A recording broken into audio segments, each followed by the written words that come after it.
Welcome back to the Cinema Hounds tour of the 2026 Oscars, one category or a cluster of categories at a time. I recommend starting with my and David's reactions to the nominees. That includes our preview of the 10 Best Picture nominees and a look at the surprises of the season going in, the biggest races, and other statistics.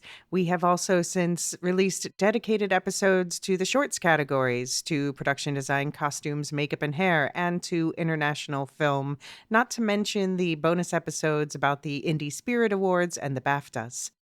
Today, we're diving into the documentary category. I have back again for the second year in a row docs and TV editor Rebecca June Lane to break it all down with me, and then stick around until the end of the episode for a preview of what's coming up next in the series. Just one important note before we dive in. Apologies in advance for the quality of the microphones. There was a technical issue in the recording, and I'm afraid it recorded through computers rather than microphones. So you will notice a drastic dip in quality, especially on my end of the conversation, which I've done my best to produce around, but just to let you know up front. I wish I had the time to re-record my entire side of the conversation, but I don't. And to be honest, it would be and thus come across as inauthentic then as well, whereas we had a really lovely conversation. So thank you for your understanding there that we're sticking with the original audio, because this was a great talk about a crop of documentaries that is serious but also fun in surprising ways. Plus, we share a bunch more recommendations from this year, including a final section devoted to fun documentaries at the end. All right, let's jump right into it now. And welcome back, Rebecca June Lane. You were talking about the documentaries with me last year for this very series, so glad to have you back again this year. Thank you for having me. And you were also, you've done a lot of work yourself as a documentary editor, so you have a unique insight into this form of filmmaking. I'm going to link to your IMDb in the show notes if anyone wants to check out some of your work. But how is your death race going? My death race is going well. I'll say that this is the confluence of two of my favorite things in the world, which are the death race and the Olympics. So I've fallen behind a bit on my death racing as I've enjoyed the international sport. But yeah, it's been a fun year. Seems like a smaller year for the Oscars, not maybe a couple shorter list than maybe. Yeah, so only 50. Yeah. But yeah, I've enjoyed pretty much everything I've seen so far. There hasn't been a lot of stinkers for me personally.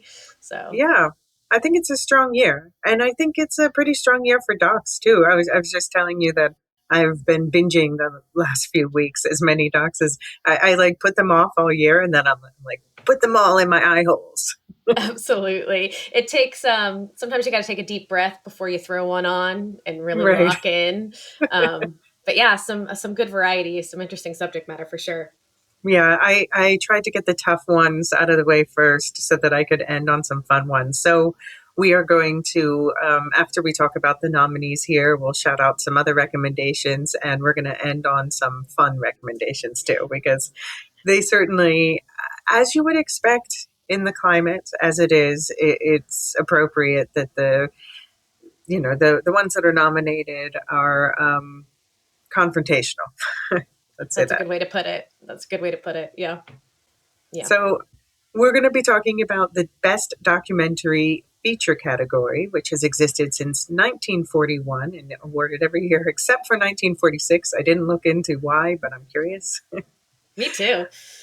I did discuss the documentary shorts in a separate episode. You can find that in the show notes. I discussed the three shorts categories together, but I will be checking in about your thoughts, Rebecca, at the end.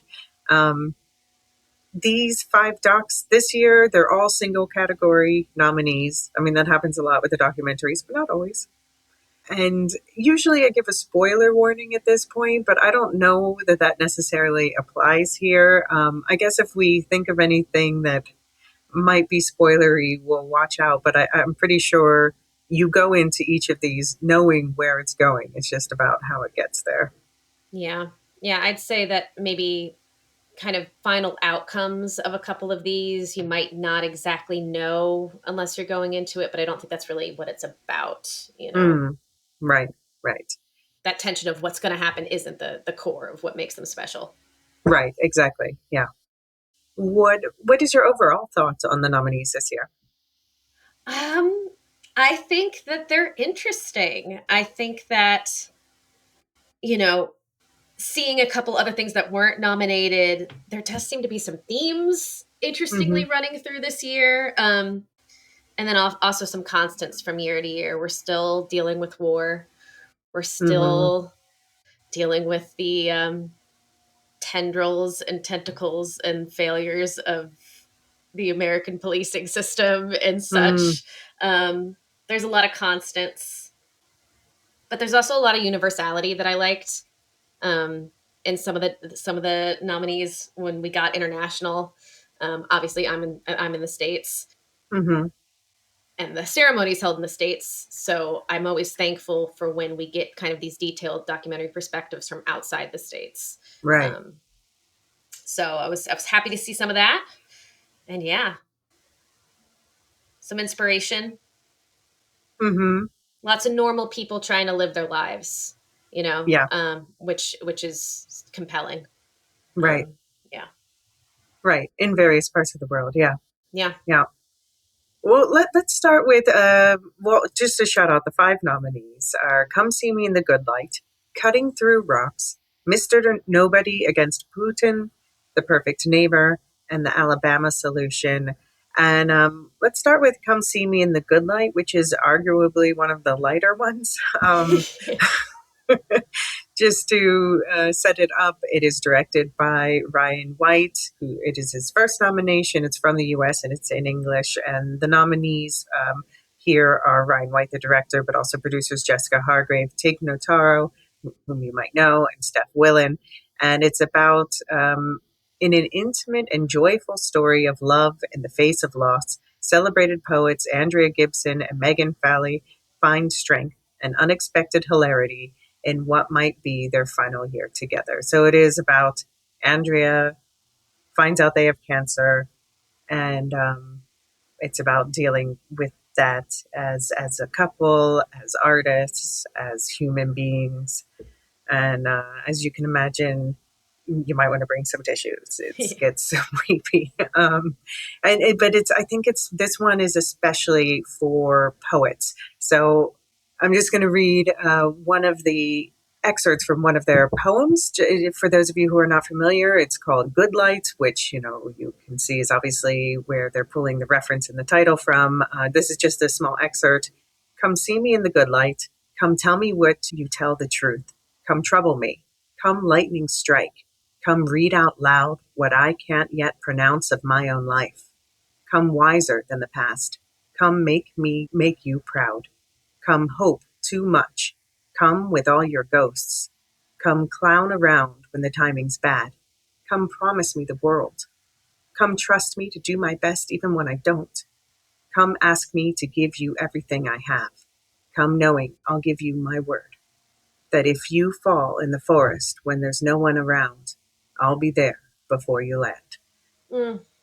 That's just part of the middle. But what are you? Were you a fan of their poetry? What are your thoughts overall in this as a film? Also, I was not aware of Andrea Gibson before this film, and one of the great things I love about documentary is intimately learning about something that you didn't know existed, and knowing about it in a very visceral way.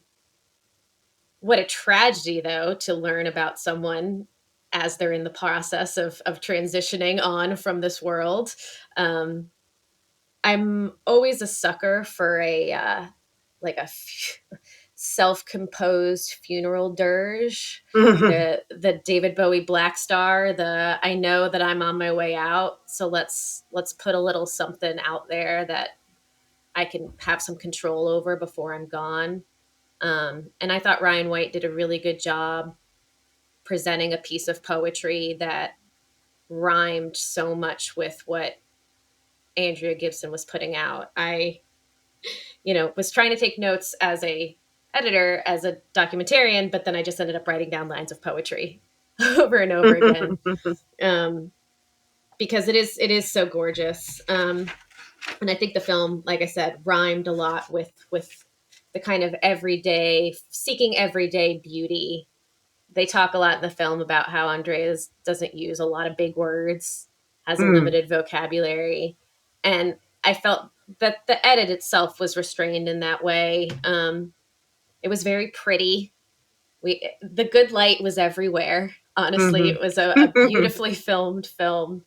Um, and then I think whenever there were portions of their poetry that was written, I think those were my favorite sections.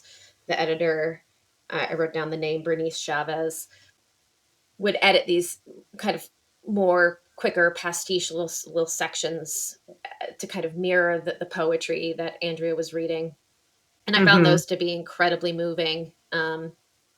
Even if it took me, I'm not like a spoken word poetry person, mhm, um, and it was really disarming to see it presented this way. So I couldn't really deny the impact, not only the words, but of Andrea's performance.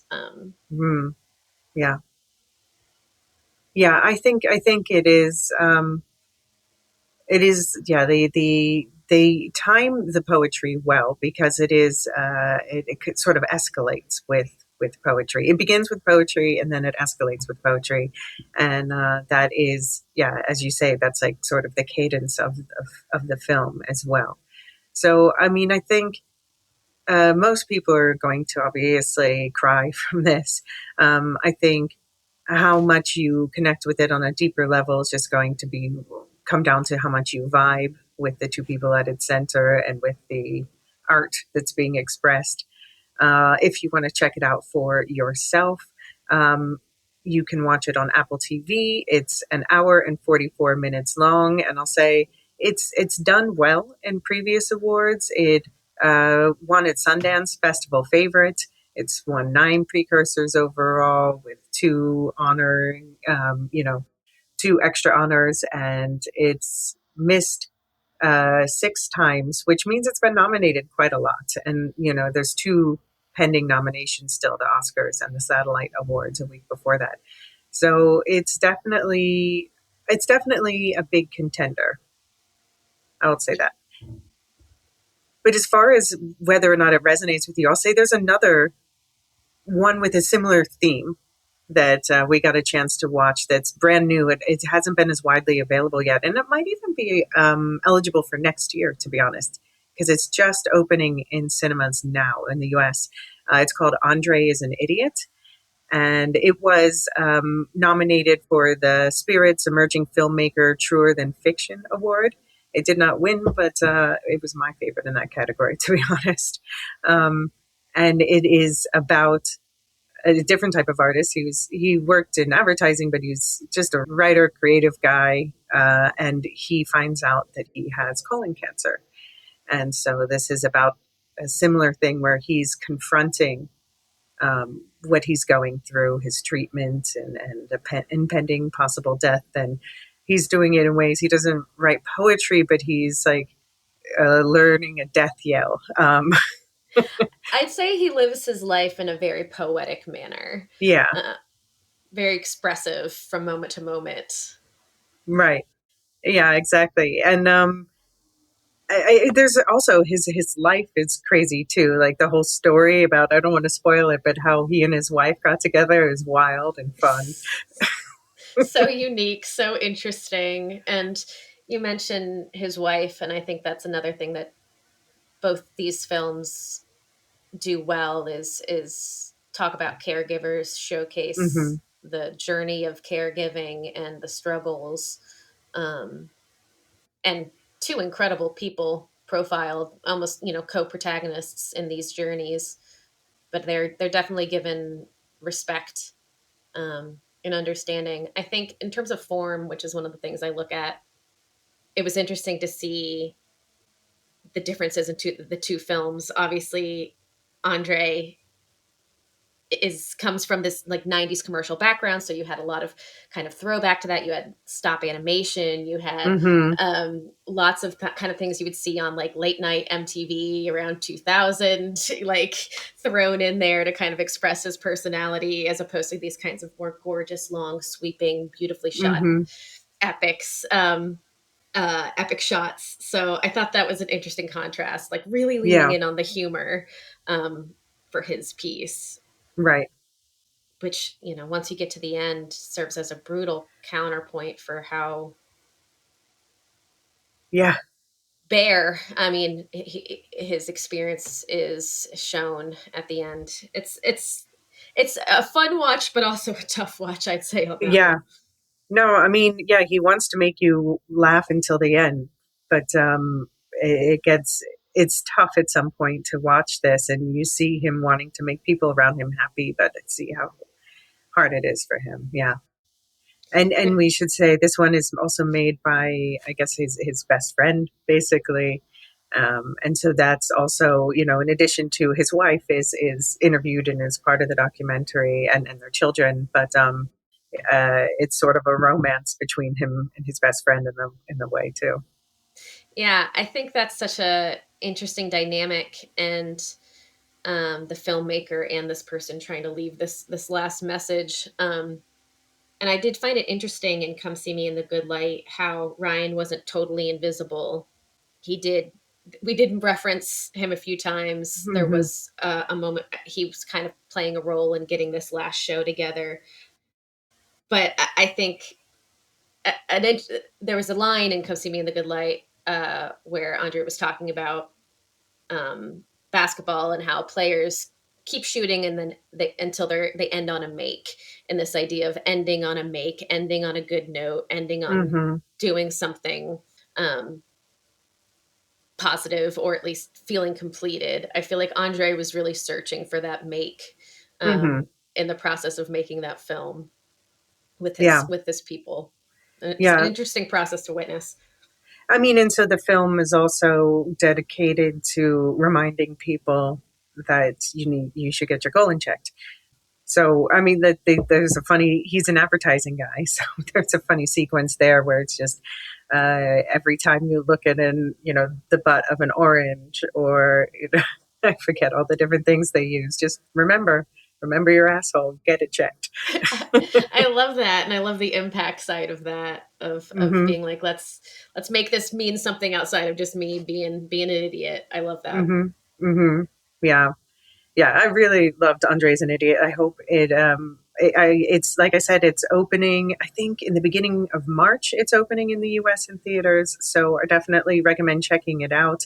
It will make you laugh and it will make you cry. I I'm feel like I'm we, re- Go ahead. I was go just gonna ahead. say I'm really grateful for these meditations. A lot of millennials and people around that age are dying younger and younger from Mm, cancers and stuff like this. So I think the impact, the awareness that this is bringing is really positive. yeah. Yeah.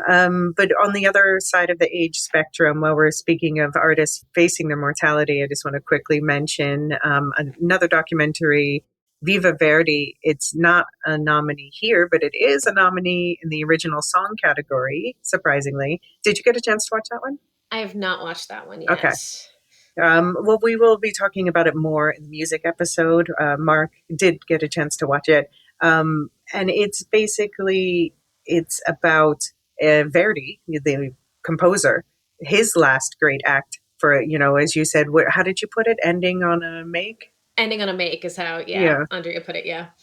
Um, right. Right. So yeah, his act of doing that was to set up this home for elderly musicians to open as soon as he died, and basically, yeah, musicians in Italy and beyond, they do have from all over the world, move into this place where they still practice their music, but they also young students move in as well, so that they can teach the young students, which also, of course, is good for them, for their mental and emotional well being. So, yeah, it's a really lovely documentary where they end up interviewing a number of the residents. And so you get all these different this patchwork of different stories. Like it just struck me, the one woman, she came from, oh, I'm forgetting, I think it was Tokyo, and she was saying the first time she went over to Italy, it took a month by boat, and now it just takes 10 hours Wow. by plane. Yeah, it's incredible what, well, people who have lived a while have lived through. So that's a lovely, more uplifting one than you would expect for the subject matter. That's great. The song and score categories, I grouped them together on my thing, have a couple Hmm. documentaries. So that's a documentary Yeah, category this year as well. yeah, I noticed that as well.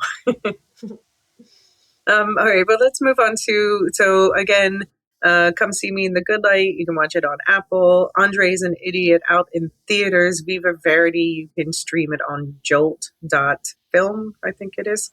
And so, nominee number two, Cutting Through Rocks, directed by Mohammad Reza Ini and Sarah Kaki, a first nomination for them. And this is the producing countries are Iran, Qatar, Chile, Canada, the Netherlands, and Germany. And the languages spoken are Azerbaijani, Turkish, Persian, and English.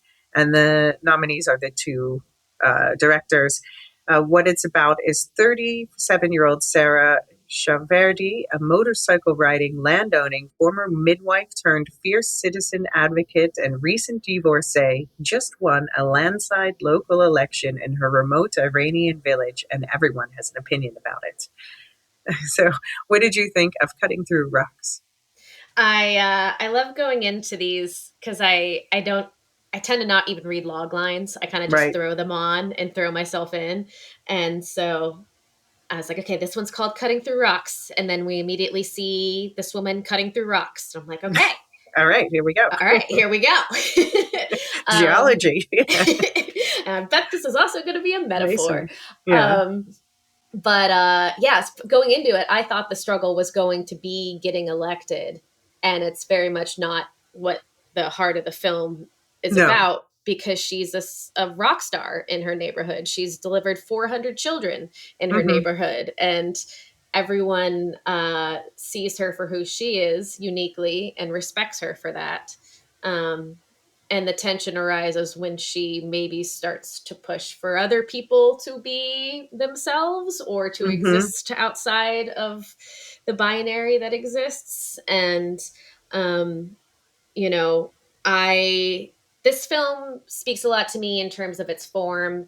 It's similar to some stuff I've worked on before, specifically an unreleased documentary I worked on about a someone trying to bring computers to a neighborhood in Uganda. In that it's not overproduced, we're not doing a lot of beautiful setups, though there are a few very beautiful setups. We're not doing a lot of overwhelming music. There's some really beautiful music. It's underproduced in a good way, but at the same time, I would love to see dates on all the footage. I would love to see exactly when everything took place, so I could get into the mind of the editor who was trying to build this narrative. Because you do fall in love with this woman, and then you see why she might rankle some people, and then Hmm. you question how much effect and impact she might have, and it kind of gets to a place where you could kind of walk away feeling complete. But I just think they did a really good job taking what they had and making that into a full story. Coming Yeah. back to this image of her and her father on this motorcycle, this photograph from the past, replicating the spirit of that photograph in some sequences where she's teaching girls how to ride the motorcycles, I thought was so, you know, produced, but in a contained way that didn't Right. feel It felt manipulative. authentic. Yeah. Yeah. Yes, exactly. Yeah. Yeah, I mean, I think it's interesting because, as you say, it's the election is something that happens early, and that's not really necessarily what it's about. So, a look at, it's one thing to get elected, and then uh, being able to keep that position, because as soon as you are in power, people are going to start blaming things on you, especially Hmm. if you are unconventional and breaking norms as a woman. And it is, all I knew going in, I was like, oh, it's a feminist Iranian film. So I was kind of bracing myself. It's a lot more light and fun than I expected. Absolutely. Um, but yeah, and it was lovely to see. She's such a clear inspiration to the young women around her. Like just the way that they would look at her. I wrote down, do something with your life that makes people look at you the way the young women in her community look at Sarah. Oh, She's just a rock star to them, and I understand she is. she was such a rock star. I loved when they had a little powwow at some point and the girls all were wearing their like I'm gonna be something someday outfits. So they had these Hmm. jackets on and pants. They're like, I'm gonna go talk to my community idol today. And just so lovely. And yeah, I mean, sitting through the whole film, I kept checking back with my partner, being like, so when is something horrible gonna happen?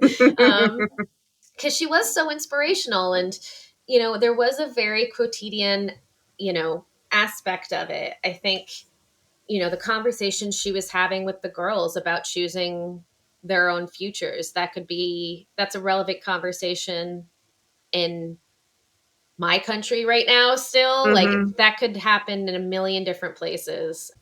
And Do I you, think that was really interesting to see. Yeah. did you get a chance to see Prime Minister yet? The one about Jacinda Ardern? I haven't. Yeah, so I recommend that one. I am a fan of hers politically. I was following her in office, and I noticed that there are similar themes here. It could because it's another one that starts with her being elected as prime minister and facing. Obviously there's some sexism and things like that, especially because she gets pregnant. But then then she's the prime minister through COVID and all that stuff, and it's just about okay, it's one thing to get power, but what about how do you keep it? How do you keep people happy with your performance? And how much of an impact can you really leave behind? I think both of these are talking to that same. And how do you not let it change you and get to Mm-hmm. you? And Mm-hmm. the obstacles, I think, before you get into power are empowering, right? You're like, okay, well, you're going to try and stop me, but I'm going to keep going. But once you have that power, I feel like there's a bitterness that could crop up there, being like, why aren't I still being taken seriously? Why aren't people listening to me? Why am I still, I've jumped through the hoops and now here I am in all the hoops. Why can't I get them to Right. spin? So I thought that that was really interesting. But like honestly, the thing I took away from that doc more than anything was just how much respect that woman Yeah. garnered from everyone around her. I mean, for Um, me too, as a yeah, viewer. Yeah. it was so inspiring. Yeah. And I Yeah. think that the filmmakers did a great job capturing access is another thing I talk about a lot. And whatever trust the filmmakers had to get into these courtrooms to hear some of these conversations with the judges, like they got some good access into a lot of these spaces that I thought was incredibly impressive. Hmm.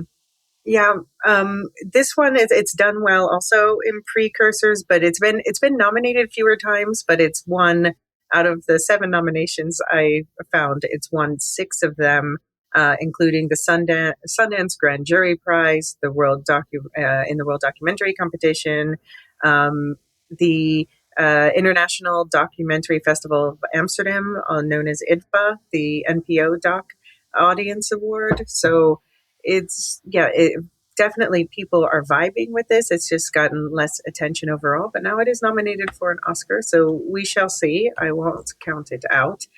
If you want to see it yourself, most people have seen it now, have been able to catch. It's been up for periodic online screenings, so you might want to sign up for that. But apparently, it is going to come to Doc Play in June. So watch out for it there or elsewhere. It's an hour and 35 minutes long, so it's a easy light watch actually. Yeah, for a movie about feminism in Iran, it's actually a very pleasant watch. Yeah, yeah.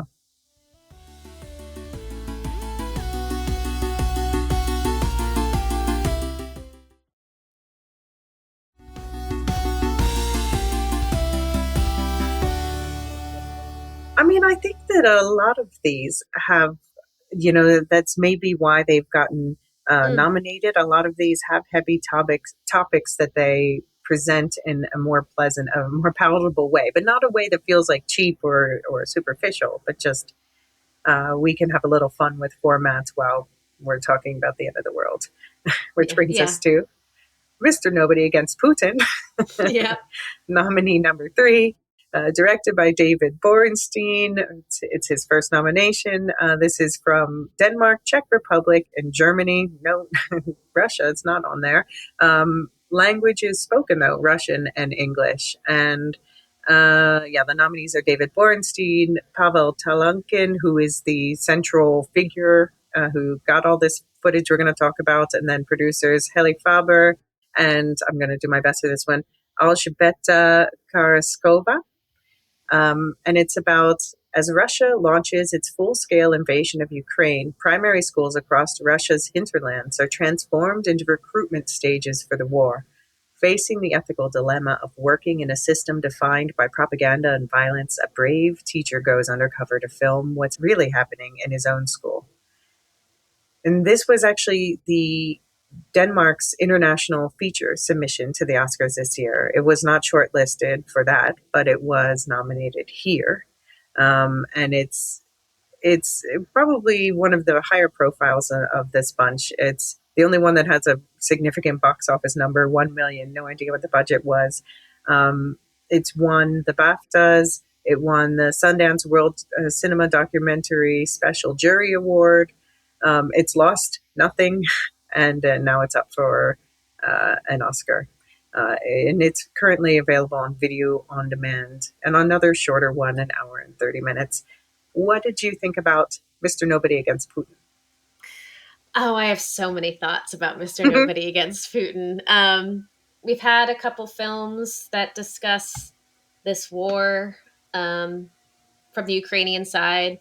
It Mm-hmm. was very, very interesting and great to get in on the other side and see um, kind of this tucked away part of Russia. Such a huge country, similar to my country, very large, and you could find these pockets that are very interesting. I think the form was immediately interesting because, as you said, there's some humor and whimsy right off the bat that you might not be expecting if you did read the log line. We're having fun with titles, on screen titles are handwritten Mm-hmm. and come up in a kind of scrapbooky way.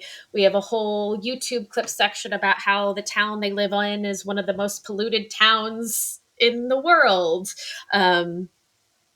which is filled with laughter. Um, I, the general attitude of I was actually surprised. He's listed as a co-director. I was actually surprised to see someone's name come up that wasn't his at first because it felt like with his narration and his footage that it felt like something that he had ultimately put together. Um, Mm-hmm. and I just kind of liked how the whole framing was sort of like that meme where it starts in media res and all of a sudden it's like, I bet you're wondering how I got myself in this situation. That was, but Yeah, he's smuggling footage out of Russia and that's the situation, right. but it's entered into with that kind of more humorous form. But I think, obviously the huge like buoy this film has for it is the access, which is Mm-hmm. one of the things that I look for in terms of choosing a best documentary. He recognized that he was in a position to record and archive something that was happening around him. And he actually, I guess, had filmmakers and reporters from the outside affirm that for him. He was ready to walk away. Um, Mm-hmm. but having that access of somebody on the inside filming all of that, it's deeply unsettling but just feels very, very vital, like a historical record. Right. Um, but I think the interesting kind of decision there is to not just keep it a historical record, not just kind of this ominous, collection of shots taken over time to show this creeping nationalism that's really terrifying. But it was a memoir of this man in this circumstance who just wants to be a teacher and wants to offer, a sense of belonging that he didn't really ever super feel in this space. And so kind of like Come See Me in the Good Light, I found myself being most moved by the sections where it was kind of these quicker edits of footage of the students just being students, of kids just being kids, teens just being teens. They could literally be from anywhere. And I feel like if you found your crew in high school, you know what that room was that he has Mm-hmm. where his kids were Mm-hmm. coming. Everyone knows what finding that space is like. And to contrast that with, these spaces that were not organically, um, a safe space, but instead these classrooms where they were literally reading propaganda to the children. And Right. gosh, the fact that he had the balls to be like, whatever, everything that Miss X is about to tell you, she's being forced to tell you as he's setting Yeah. up the cameras. Just like Yeah. so impressive. And the kids were like, oh, the one of the kids was like, blink twice if this is true, and she blinked twice. She's I was, blinking. The fact that to me, just from an educational level, like I hmm was kind of shocked at how aware the kids seemed that this was all bullshit and wrong. Like, but that sorry. seems to also like devolve a bit, and that's the disturbing thing is you Yeah. see them start to be pressured to buy more into it, and that was a sad thing too. So we should say he's a videographer, and that he was a school videographer, and that's why it was like normal for him to be recording everything. um, but so he had this room where people could hang out, but he openly uh, hung like a flag in support of democracy. And you just see over time that's no longer a safe space for kids just because of outside pressures that Yeah. if they are and I loved his little acts of rebellion throughout, because it's someone on the ground and like, what can he do? He's like, well, I'm going to change the tape in the windows to the tape that supports Ukraine, you know? Or I'm gonna blare Lady Gaga, Right. and and in that way I felt like the parallels between that and cutting through rocks were really interesting. Was Mm, here's someone who the community seems to have embraced for being a little different, for not really following the footsteps of the quiet townspeople around. We are a little extra. But yeah, seeing the kids kind of have to become adults and deal with their potential death at the hands of a foreign force pulling them away from their small town is a much darker side, to, I guess, being a teacher of kids at that age and that time. And it's you know something I've since the last time we did this, I remember the Ukrainian doc, um, about the people who were pulled off their regular lives to be on the front lines, and some of them were creatives. hmm In a similar way, these kinds of Yeah, the moments find porcelain war. people. Yeah. Porcelain war, exactly. These kinds of situations find everybody, where they're at. You don't find yourself one day magically on the front line. You find yourself Right. in a time of war in your own home doing your job, and it creeps in. Um, and that's, something we're thinking a lot here in the States, of how, if the environment around you, especially in a school, starts to turn towards authoritarianism, what what is every individual capable of, and what are they called to, especially in an educational setting. um, so I found it very inspiring. I think like I said, the access is really what makes it shine, hmm um, for me. Yeah. Did you get a chance to watch My Undesirable Friends Part 1 Last Day in Moscow yet? I have not. No. That's I the 4 hour one, right? five and a half. Oh boy. But it's basically a 5-part mini series. There's even like Mm, mini credits in between each okay. chapter. So all right, but they've jammed it together and they're calling it a movie. And I got to see it. It was shortlisted for the Oscars, wasn't nominated, but it was an Indie Spirits nominee. So I talked about it more in that episode, and that's how I got to see it in the Indie Spirits screening room because it's not widely available yet. But it is definitely an ideal companion piece with Mr. Nobody Against Putin because My Undesirable Friends, and again, it's part 1 because there's going to be a part 2 coming out called Exile. Spoilers for the Mm, first part in that title. mm, But My Undesirable Friends is about the last operating oppositional news. in Russia, and how it starts with them being declared, what was it, foreign agents. They obviously, if they are anti-Putin, they're obviously being paid by people abroad. It's basically he starts declaring everyone foreign agents until some start getting arrested, and then eventually, when the war with Ukraine starts, they are either rounded up or chased out of the country, more or less. Spoilers, sorry. But no, that's another one that has great access, because it's actually the people who were recording the news, and it's about their investigations and about what's quite happening to journalists, directly. And so they have a much more bird's eye view of things, also, just because of their jobs, their roles. So it's very interesting companion piece with Mr. Nobody Against Putin, where you have more of an on the ground view from, and obviously my undesirable friends, they're all in Moscow. Mr. Nobody Against Putin is in a small town. But you see them going through the same events, the same period of time from two different perspectives. That sounds fascinating. I will absolutely find that. And hey, the OJ doc was 9 hours and it could have Right. been nine more. So sometimes you need the time. Right. Yeah. No, I mean, I definitely recommend checking it out. And it's just also, it's going to look very familiar to a lot of people and a lot of places in the world right now. Um, and it's sort of like a checklist where you're like, oh, have we passed this point yet? Isn't that so helpful?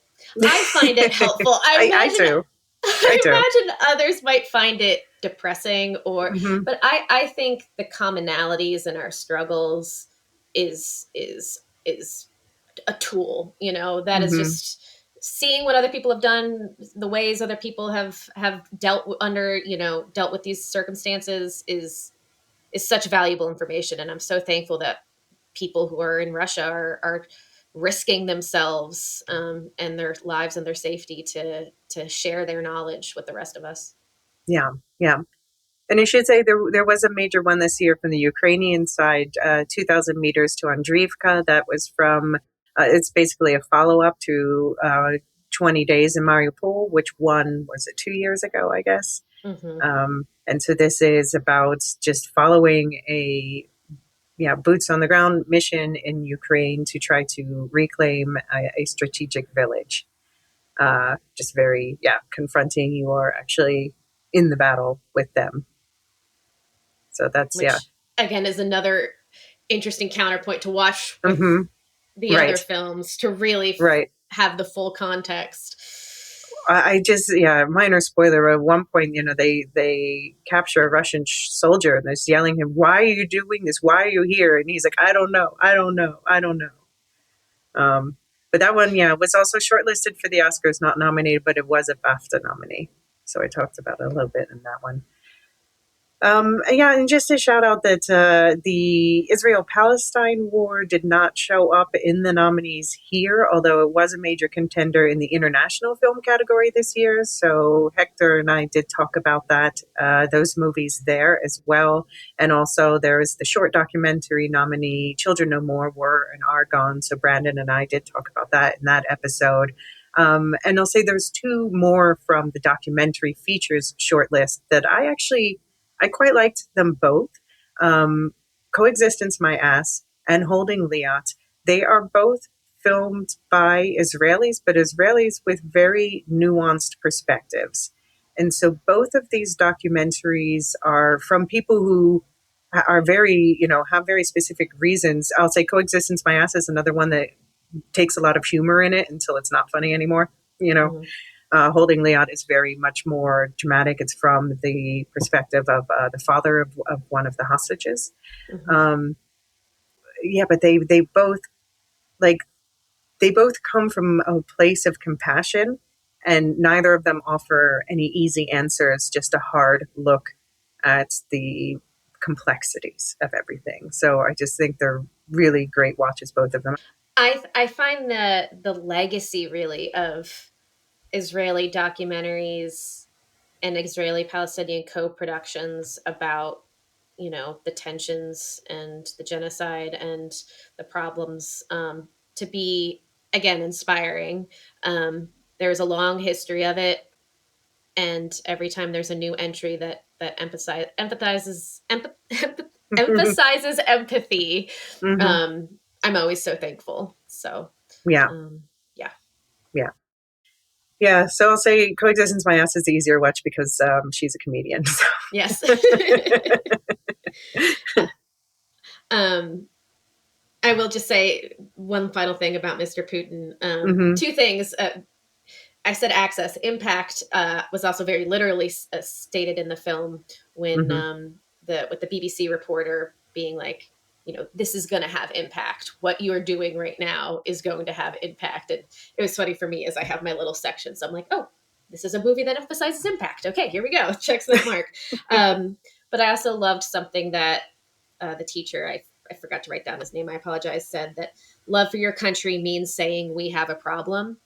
And I think in a lot of these things we've talked about so far that really hit home to me, and I think it's going to hit home as we talk about things coming up as well. Yeah. So I see that Yeah. as a unifying theme, maybe to some documentaries, is Hmm. filmmakers with a deep love of their country and knowing when Right. something is wrong. Yeah. Right. Yeah. Yeah. I mean, that brings us into the last two are very much the call is coming from inside the house.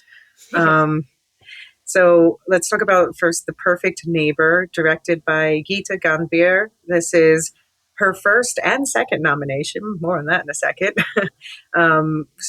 This is a U.S. documentary. It is in English. The nominees are Geeta Gandbir, Alyssa Payne, Nikan Kwantu, and Sam Beesby. And it's about police body cam footage reveals how a long running neighborhood dispute turned fatal in this documentary about fear, prejudice, and stand your ground laws. And the other nomination is for one of the nominated documentary shorts, The Devil is Busy, which is about a day in the life of a woman who is doing security at a, a clinic that performs abortions in the South, um, which was also very good. I'd say that's one of my two favorites in that category as well. What are your thoughts on Perfect Neighbor? You can speak about Devil is Busy also if you like. I watched this movie as soon as it dropped on Netflix, for a few reasons. The subject matter interests me a lot, and I was curious that it was on Netflix. I thought that it Mm, was an interesting pickup for Netflix. And I also feared that if it was as good as I heard it was, that it would die and drown on Netflix because it's mm, next to a bunch of documentaries that I think are thrown together in a similar genre that maybe don't have um, as much intent behind them. uh, I was pleasantly surprised that a lot of people watched it and a lot of people got it. I remember after I watched it, running to the letterbox to see if people had viewed it the same way I had, which is an indictment of our first responding services rather than just being like, oh wow, this is really interesting that it's exclusively police cam footage, but kind of making that next leap of being like, wow, they were there a lot, they saw it a lot, they mm-hmm, were constantly there, they know about this, how was this not in any way rectified? And I think that to me was gratifying because there's so much restraint in that film. And a lot of the times when you're doing stuff, true crime or stories like this, there's a lot of tension to add a lot of talking heads and context mm, and interpretation, and not really giving the viewer enough credit to just process what they're seeing. And so I think the filmmaker and the editor did such a great job restraining themselves and kind of keeping this a unique piece of filmmaking that wouldn't get lost with all these other true crime talking heads. Um, and so, yeah, I mean, obviously, access. That's another one for this one. We had all this body camera footage, and then using that access as the form, as the whole structural form of the film, I thought was really smart. yeah. Um, you had a couple things at the end. You have a coda. I guess there's a spoiler there, but you have a coda that takes place after the events. That's not body camera footage. Um, but for the most part, it just takes, and then a couple, transitional, shots of B-roll and such, and a few voiceovers as well. But for the most part, you're living in this body cam footage, and yeah, I think there's I like to think of these stories when you do tackle them as conversation starters, not the end all be all analysis of what might have taken place. And I think this was also successful there. I imagine a lot of people finished the film, turned to the person they were watching it with, and asked them questions, Hmm. which I think is a success. So I was very pleased by it. Pleased being a strange word, but Right. I am a prison and police abolitionist freak. So to me, I was pleased. Yeah, yeah. So this is it's on Netflix. It's another one that's on the shorter side, only an hour and 37 minutes long, and it's basically it plays like prestige true crime. So it has definitely been finding an audience. It's kind of I know there were people who were almost skeptical whether it would end up being nominated, just because they're like, well, is this the kind of documentary that the Oscars normally go for? But this is sort of showing that that you can straddle the line between something that's an awards contender and something that will catch the public attention.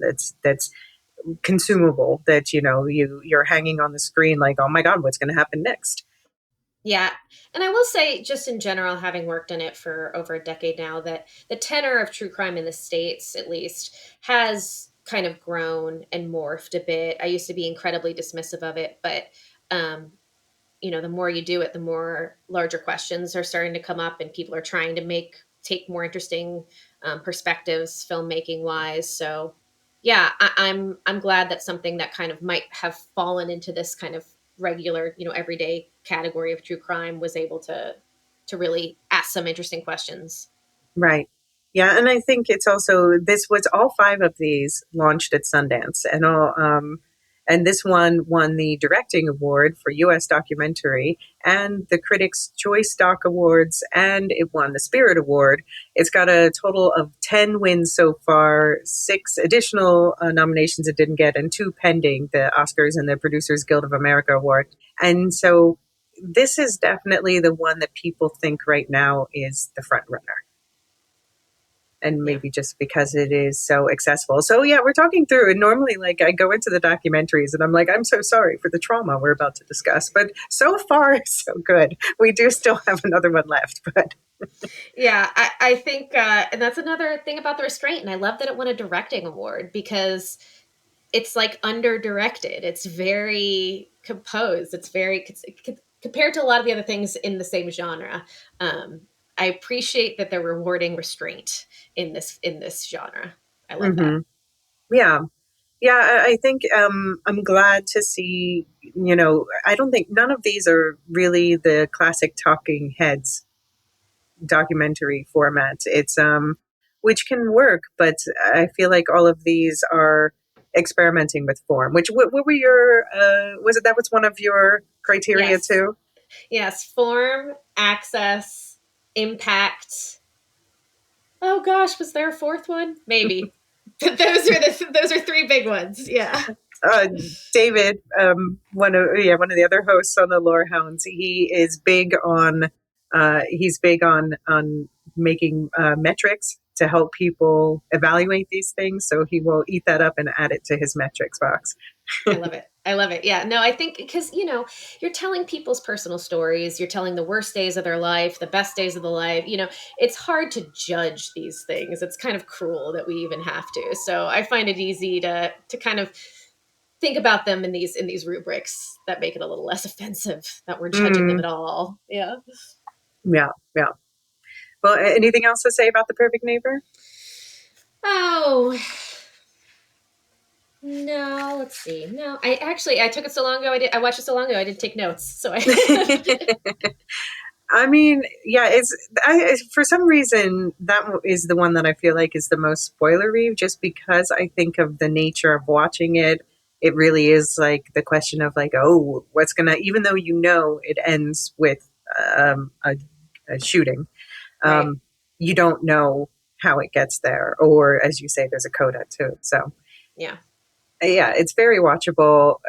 It's likely to win, so it's on Netflix. So if you choose one, that might be the one to go for. It's easy to watch. I would say if you do go into it, I would ask people once it's finished to ask themselves what they would have wanted to have happen, what they think Mm, could have been different so that hmm. we wouldn't have arrived where we ended up. Right. Yeah. I think yeah, that's what I'm wanting more of. I think from everything right now is there's a lot of documentaries about look at how things are falling apart, but I'm like, but how do we fix them? Where's the doc Yes, about how we fix them? I agree. There needs to be a lot more of.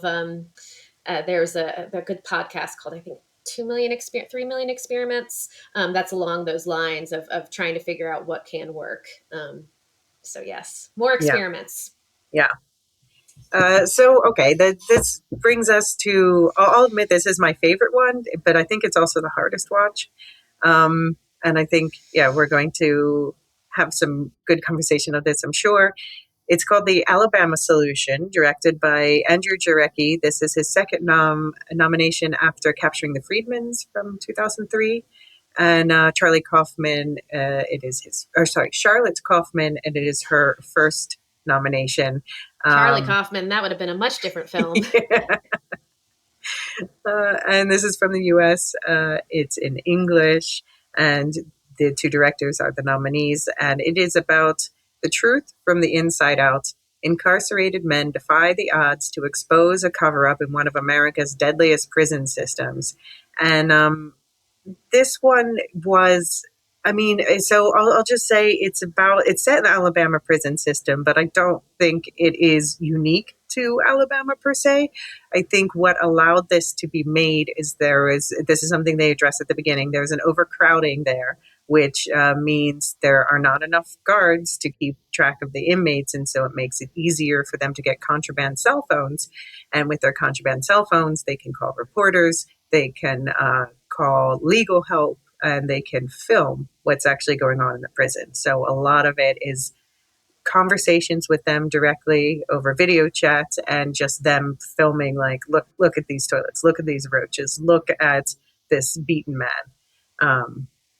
And yeah, just about all of the corruption that can't be denied because it's captured video evidence. What did you? I know you are particularly passionate, as you just said, about prison reform and abolition.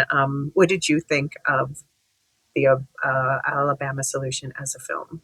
I thought it was fantastic. I actually have worked with Andrew's brother Eugene before Oh, on a film many years ago.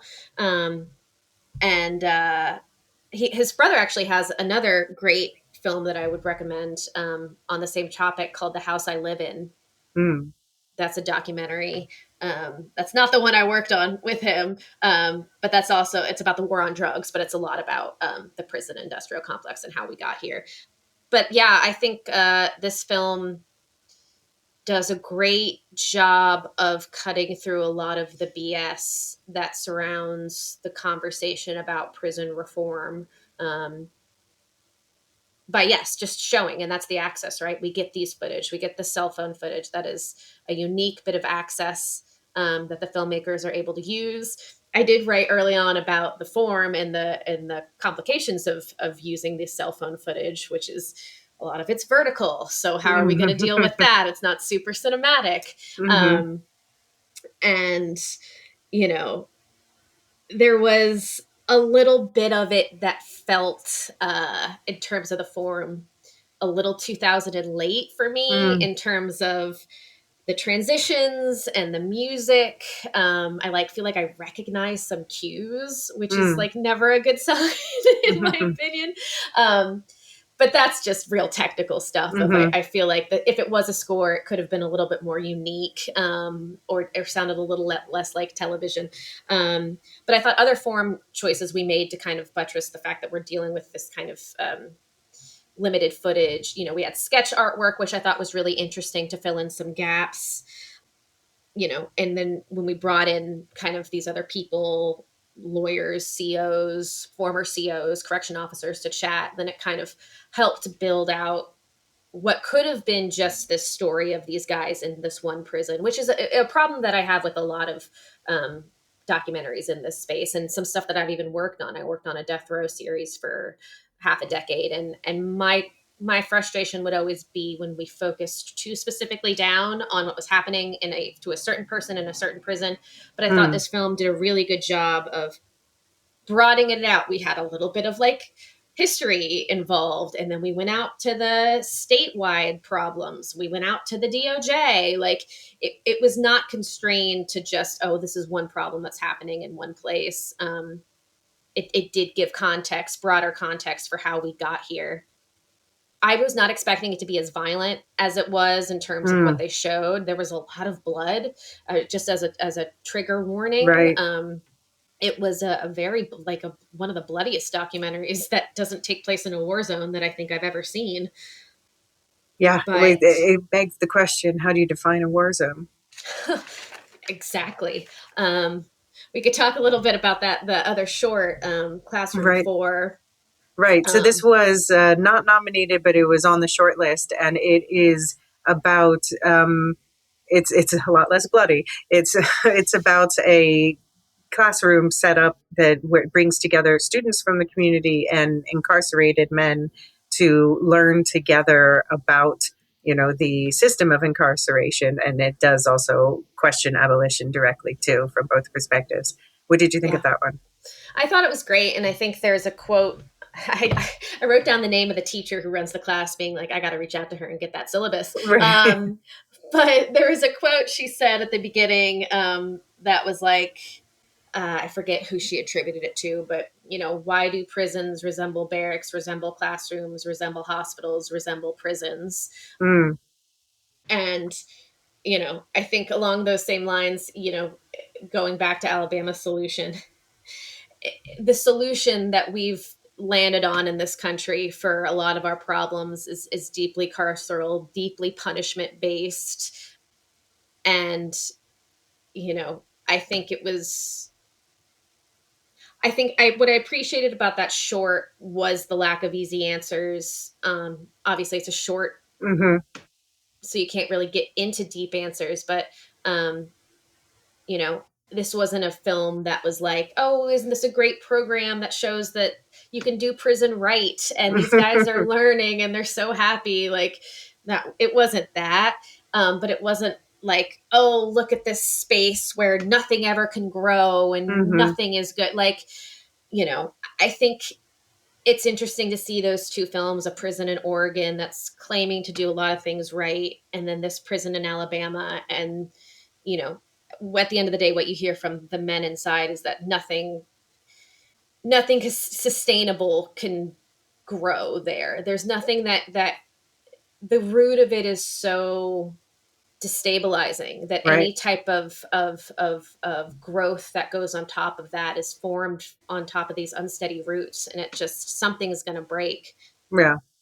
Yeah, I mean, one of the great things about the Alabama solution to me is, again, I'm going to avoid what might be considered spoilers, but you see the efforts of them to gather, to group up, to team up, to unionize, so to speak, and in a few different ways, and you see the intense pressure that's applied, quite, whether it's separating people or starving people or all the many different ways that they undermine this attempt at unity. And so it just keeps them from being able to make real progress. It reminds me so much of do you know about the Stanford prison experiments, the psychological studies? Yes. Yeah, for anyone who's not familiar, it was basically they did studies where they had just normal people off the street, and they would divide them into prisoners and guards, and just found that those who were put in the guards position would often become, with that power, that it would they would become more violent, they would become more cruel, And you see that a lot in the Alabama solution with the people who are in the guards position. And then it's the question of who's attracted to that. What does that do to you? And obviously that can reflect on other organized groups like that. Yes, there are plenty of parallels there to other things that are going on. Indeed, I will say, if this is a topic that really interests you, like a great famous memoir, "Solitary" by Albert Woodfox, is an incredible companion to Alabama Solution. Um, he's in prison in Louisiana, and then also briefly up here where I am in New York. But over the span of 40 years, spend a lot of it in solitary. And yes, while not every prison is like the ones profiled in Alabama. I think it's just for those outside the United States. It is not limited to the South. California, New York have infinitely or have infamously dangerous prisons as well. Um, and I think that book does a good job of showing how we didn't just arrive here. We've been here. We keep being here. Mm-hmm. And some of the in terms of the form for Alabama Solution, the cutting in of the morning shows sometimes who were talking about the labor action that the prisoners were doing just will Mm-hmm. make my stomach curdle. The lack of empathy is just Mm-hmm. seems like an unsurmountable mountain to climb. Which I think why Classroom Forward might be a good palate cleanser after you watch the Right. film, because It's true. there is such empathy that is created in these kinds of new forms Right. of treatment. And then watch Sing Sing. Yeah, exactly. So yeah, I thought the access is unrivaled. I think it's the impact. I've been questioning the impact of stuff like this for years now. I don't know if it really changes anything. Well, you see, I mean, it's the same. My favorite shorts, and it seems to not be a lot of people's favorite short, but my favorite of the doc shorts is Armed with Only a Camera, The Life and Death of Brent Renault. And is about it's about not letting people forget that Mm, things are going that things are not as they should be, because I understand the desire for people to just want to turn it off, to just want to say I just can't handle everything that's wrong with the world all the time, and you do have to find that balance. But it's also too quick that people be like, oh, that's terrible what's going on in those prisons there, and then out of sight out of mind. And absolutely. if people like journalists like Brent Renault or documentaries like this are like, no, don't look away, because when you look away, you see, people are like, rah, rah, yay, we're doing something about this corruption in this prison. And then you just see, as people stop paying attention to it, the reforms that are supposed to be enacted just don't end up happening. Yeah, the momentum. You need momentum, and momentum has to be sustained. And I think the tragedy is that so many people who are suffering have to keep sharing their stories in order to be the engine that sustains that momentum, and that can feel tragic, Mm-hmm. Yeah. especially when so little has changed after so many stories have been Yeah. told. It's just, But yeah, people have to get mad enough, basically. yeah, It's true for all things. People have to get mad enough or nothing's going to change. 100%, absolutely. I do. I highly recommend this one myself, even though I said it's the hardest watch of the bunch. You can watch it on HBO Max, so it's easy to find. It's just under 2 hours long. Um, so, okay, I've said this is my favorite of the five, but my prediction, I think, is still The Perfect Neighbor. What about you? What's your personal preference and prediction? Oh, it's so tough.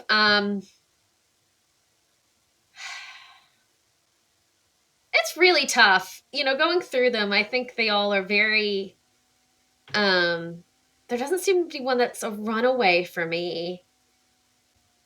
I think that in terms of predictions, I think the Academy really hates Putin, so I wouldn't say Say no to no to that that. one. Mm-hmm. Um but the last two we talked about were just so, in a way topical and relevant to a lot of conversations that are going on here and with some of the voters. I don't know about favorite. Favorite's a lot harder. But I'm just thankful I got to see them all. Honestly, I Yeah, think I took something from everybody, from what everybody had to say and what everybody showed me. I think I learned and was inspired, which is yeah. even more exciting. By the way, I'll say with the Alabama Solution, it's had fewer nominations. It did win the Critics' Choice Doc Award for political documentary, missed four, and there's three pending: Oscars, Producers Guild, and the Satellite Awards. And I'll say the Producers Guild Awards will have happened by the time this episode comes out. So listen at the end, and I'll let you know who won there. I'll say the one thing, just being a little conspiratorial, I think because Alabama Solution takes it out a little bit and talks a little bit broadly, I think that's going to be a mark against it. Just Mm, because I feel like people like smaller stories about things they mm, can wrap their heads around and not maybe think about too big of problems. But yeah. I I don't know. We'll mean, see. based on precursors, yeah, I would say Mr. Nobody Against Putin and The Perfect Neighbor have an advantage here. Yeah, for sure. There's obviously a lot of support for those two. So we shall see. We shall see. All right, let's take a quick break here. When we come back, we're going to shout out some other of the best documentaries we've seen this year, and including some lighter fare. Be right back.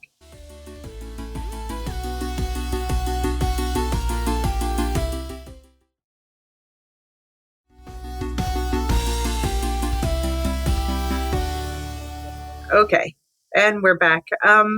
So I'm just going to rattle off the shortlisted documentaries for the Oscars. Apocalypse in the Tropics, which I talked about in the BAFTA episode.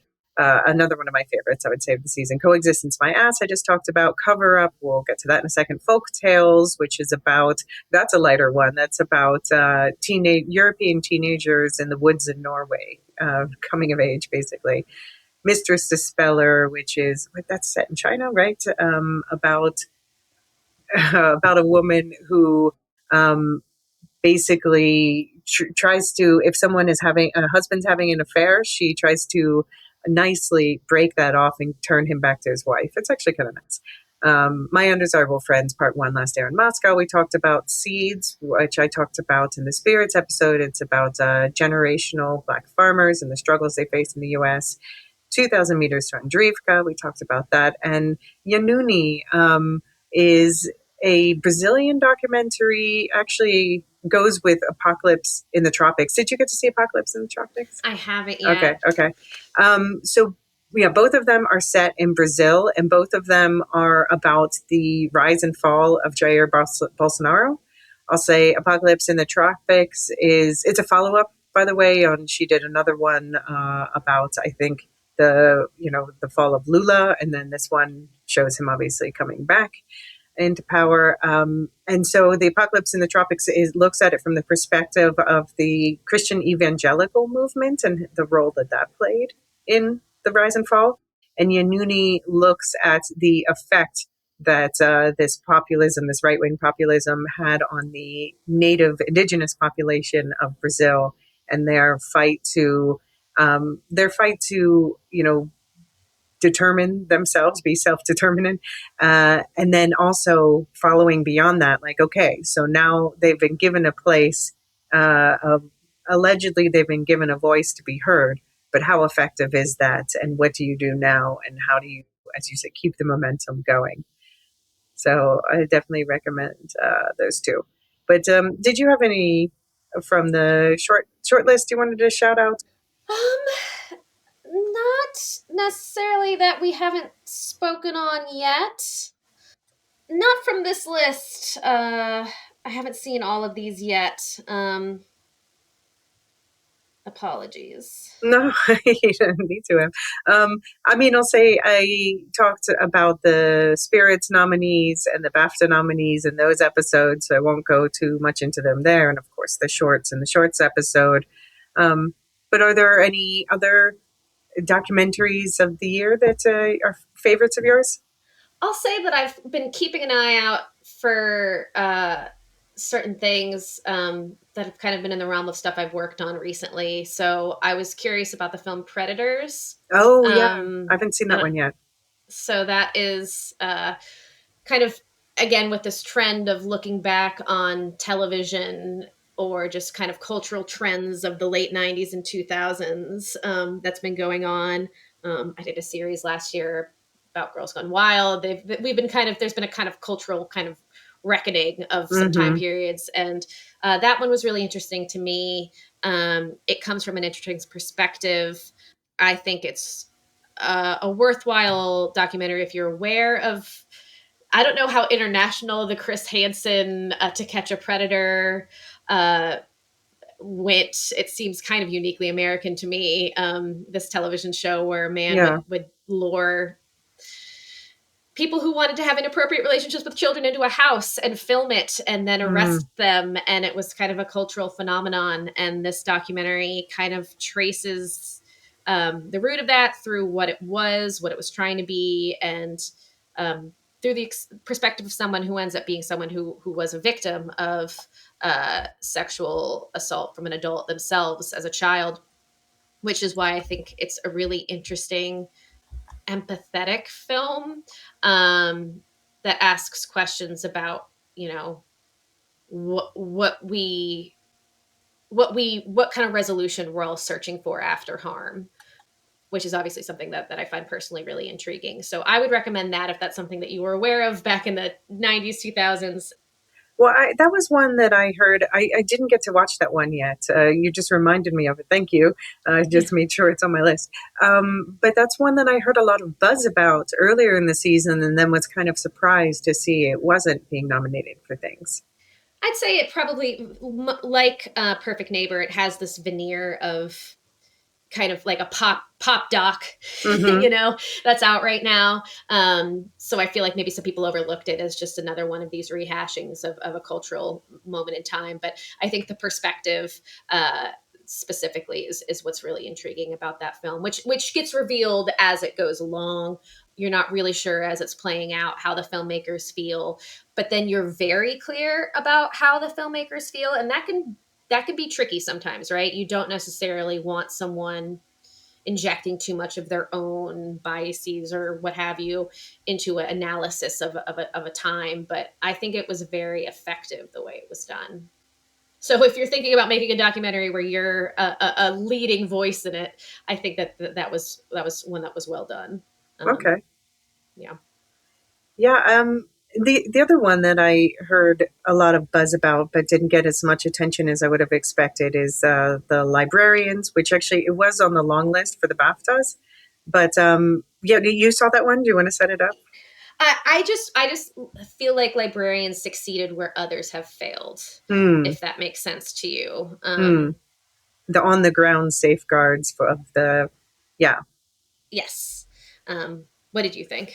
Yeah, I mean, so it's about librarians in the U.S. and basically the people on the front line of fighting against the book bans.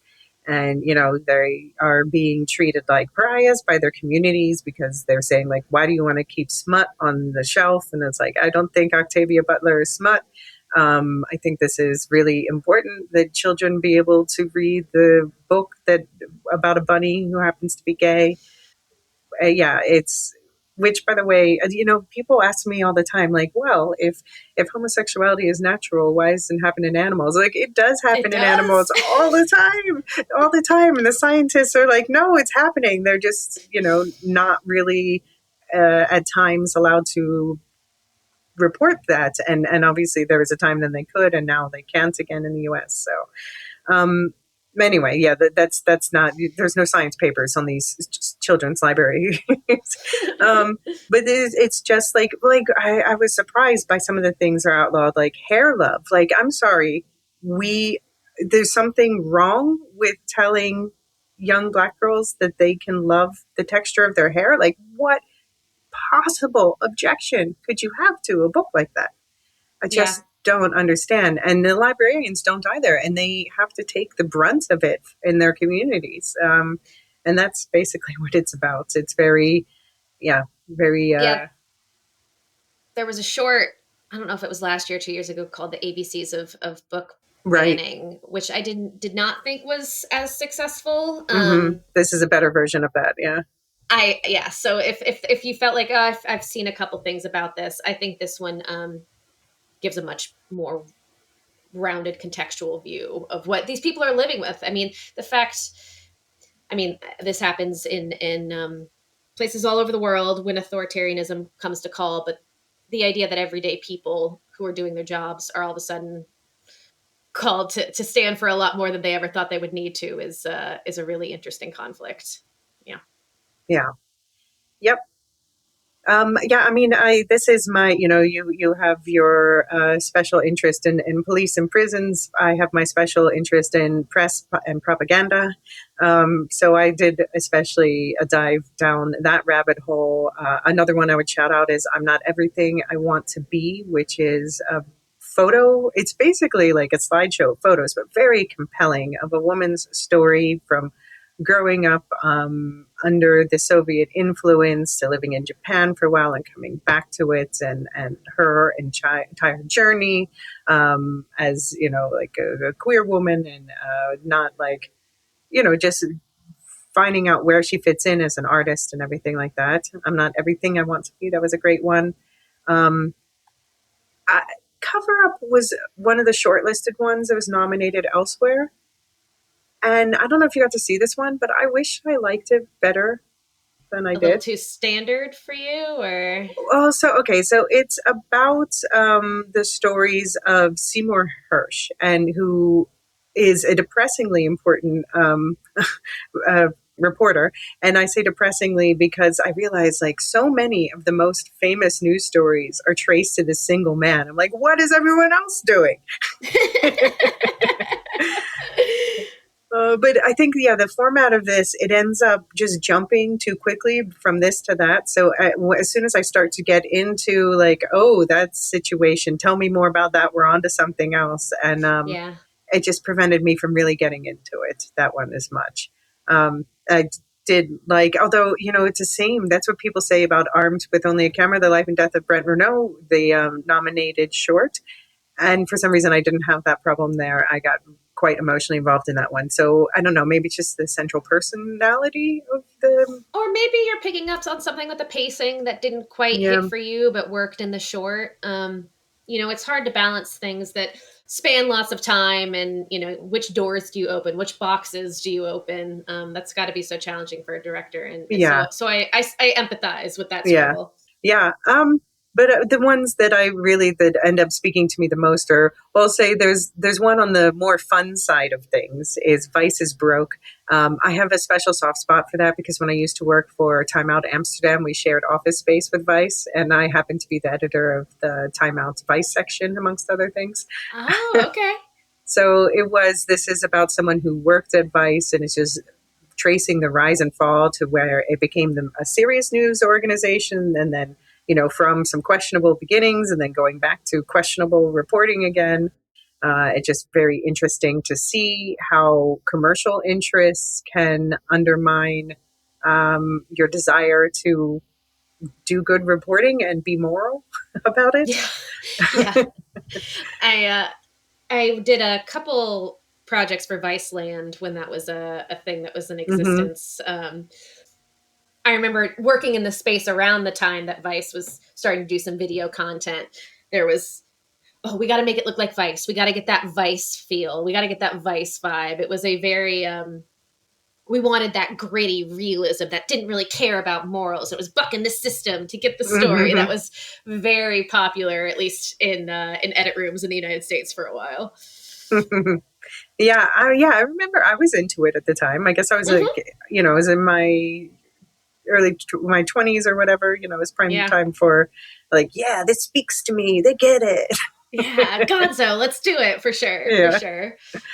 Oh, yeah. I'll just say that in the press and propaganda corner, probably the two that I was most interested in going in, and thus probably most responded to best, are very similar documentaries in subject. About one is about it's called Riefenstahl. It's about Leni Riefenstahl. The She was a filmmaker, very talented filmmaker, I have to begrudgingly admit, who became the prime propagandist for the Nazi regime. And then she kind of just got, she, after the war, she was like, oopsies, I didn't realize, and just lived the rest of her life um, perfectly free and fine, and never really taking accountability for it. Although I like even better, my favorite documentary of the entire year is The Propagandist, which is a Dutch documentary about the Dutch counterpart to Leni Riefenstahl. Um, Oh. and not just him, but the entire Dutch propaganda machine of filmmakers and why they did it. And it's also about a couple of men who have been studying them for like their entire lives, and they have decades worth of recordings of interviews with them through the Mm. decades after the war up until today for those that are still surviving. That's some And access. I love that. yeah, and just like it's one of those ones where they just, you get some commentary from the men who are studying them, like he'll be like, oh, his put upon posh accent, oh my god, but for the most part they just sort of give them leave them enough rope to hang themselves with the things that they say. Mm, So interesting. for me, The Propagandist, Dutch documentary, so it's not as easy to find, but it was my favorite of the year just because it just shows like the small petty reasons why people become fascists. Yeah. And especially like an artist becoming a fascist. I find that Mm-hmm. so Yeah, yeah. curious. Well, so the interesting thing is Leni Riefenstahl is actually quite talented. The central figure of the propagandist, Jan Tonissen, less so. He actually, he, Okay, that tracks more. Yeah. I always feel, and they taught about Riefenstahl in film school, which mm-hmm. was always a little bit distasteful. Because it's like, oh, well, we have to acknowledge. I'm like, do we though? Like, Yeah. can't we just let her die in history, I maybe? mean, But I wish the bitch weren't so good. but Like, that's the interesting thing, yeah. right? And I find it fascinating that you have a yen for this niche of propaganda, and because it's not so often that you have someone with real artistic vision Mm-hmm. somehow align themselves with a regime that seems against creativity in every way, shape, and form. So Yeah. uh, fascinating. Yeah. Yeah, I'm going to shout out one more difficult one, and then we go to the fun doc. So the one more slightly difficult, well, it is actually a pretty difficult one, especially for me as an animal lover. Afternoons of Solitude. It is a slice of life documentary that just follows a prominent bullfighter in Spain as he goes through his fights, and you see what a risk taker he is, how he puts his life at risk, but also and this is why the public is so enamored with him, and yeah, his funny little dance and faces he makes is but you the camera does not shy away from the torture of the animals and the pain and loneliness of their dying moments, so fair warning for Mm. that. But it is absolutely stunning. And even as someone who's an animal lover, and that was a tough watch. I was already against bullfighting, and it definitely made me double down on that. Um, but it was still, for me, it was very worthwhile just to try to understand all sides of this. Like, why does this exist? And also just to show that aspect of it.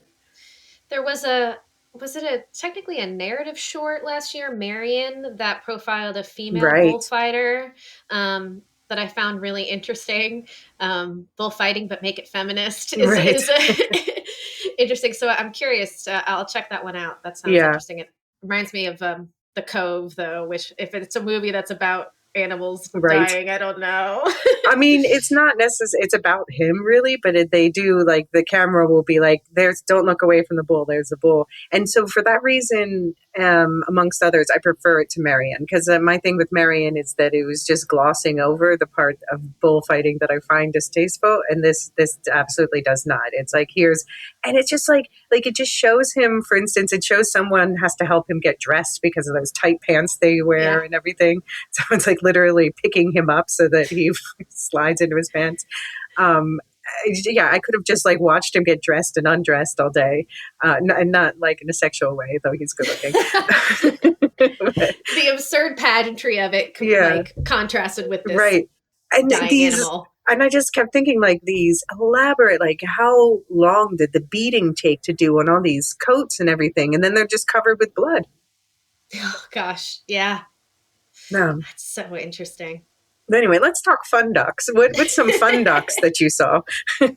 Well, Grand Theft Hamlet was on here last year, I believe. Right. So saw that one a while ago. I am a huge gamer, and always have been. So I thought the idea of filming a quote unquote documentary inside of a game engine is just so brilliant and so cute. Um, I found the endeavor to feel a little overlong by the end, but I thought that and I kind of wanted to see more of the final product that Right. wasn't really shown. Right. Um, The actual but play. the actual play, but again, just the form, the idea of just doing all this screen capture and cutting it into something, I thought was Yeah. so cool.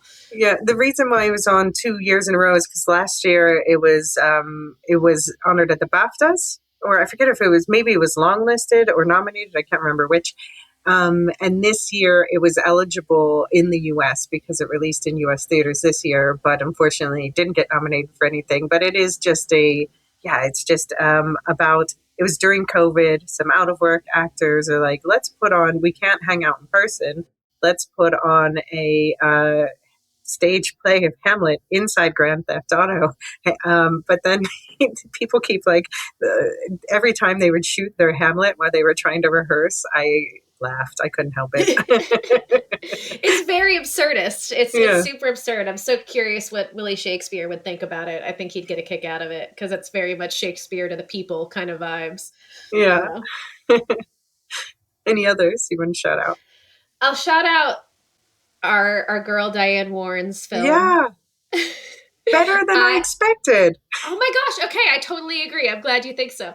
I actually transcribed an interview with her years ago, and it was the first time I'd really heard her speak at length about her own career and her own work. And I like understood her a little bit more. She wasn't this like, who is this woman who keeps writing these songs over the past 20 years to get nominated for? Once I actually heard her approach to the work, I was like, okay, she's just a unique human. Like, she's just a human in her lane. And the film really drove that home for me. And I appreciate her so much for not changing who she is in the face of all this success. And I found it so amusing, the people around her who didn't seem to process that.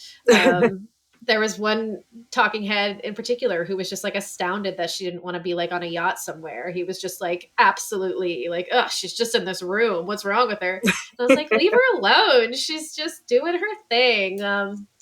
I thought it was really interesting. It was wonderful to see all her friends around her who support her from her childhood. Um, to see kind of some moments where she lost through her eyes and realize that it is such a personal thing. You know, it Hmm. is such a, especially when, the Lady Gaga song, it's like that was such a piece of her that she put out there. And it's tough to go to those ceremonies and lose again and again and again. We Yeah. think it's kind of like a joke, but it's not funny to her. No, I mean, in this year, so yeah, of course, so it's so meta that she got nominated for Best Song for Diane Warren Relentless, which is about her quest to get an Oscar, basically. And we will be talking about this more in the music episode with Mark. He got a chance to watch it as well. But yeah, it's it's meta like that. So anyone who's a death racer will just, because we always know there's always the Diane Warren film, and it's usually like the worst one because it's just there for the song. And this one was one where we watched it and we're like, oh wait, no, this one's actually good, and it's insight into Diane Warren, so it just intensifies her legend in the death racing community.